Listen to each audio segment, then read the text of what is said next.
Anne Julia Hatton, née Kemble, and also Curtis, was born in Worcester on the 29th of April 1764 and published works under the name Anne of Swansea. She was a popular poet and novelist in Britain during the 19th century.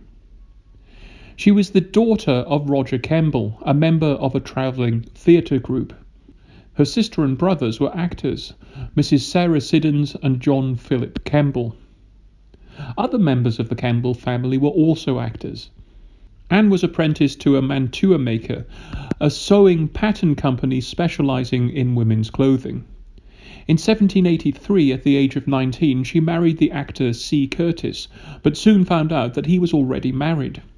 Anne was left in a poor way financially, and in that year she applied for relief from the public in a newspaper advertisement and even attempted suicide in Westminster Abbey. To survive, she earned her living as a model in a notorious London brothel. It was in such a house that she was accidentally shot in the face.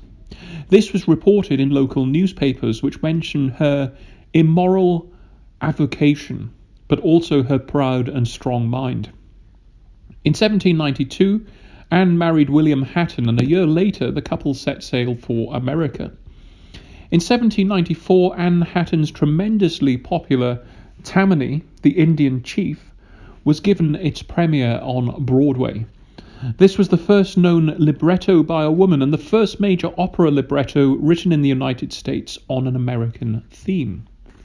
By 1799, Anne and William had returned to Britain and settled at Swansea, where they ran a bathing house and lodgings near the seashore until William's death in 1806. From 1806 to 1809, Anne kept a dancing school in Kidwelly, but from 1809 onwards spent the remainder of her life in Swansea and became a well-known writer. Between 1810 and 1831, she wrote poetry and 14 novels featuring Gothic themes for Minerva Press, using the pseudonym of Anne of Swansea.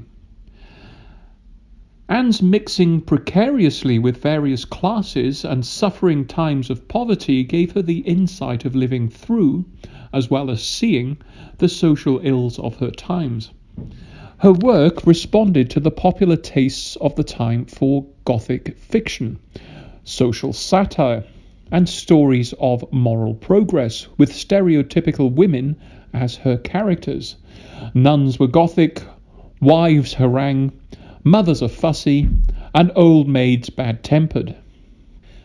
A portrait of Anne in 1835, at the age of 71, by William Watkies is held in Swansea Museum. She died in Swansea, aged 74, on the 26th of December 1838, and was buried in St. John's Graveyard, later named St. Matthew's, in High Street.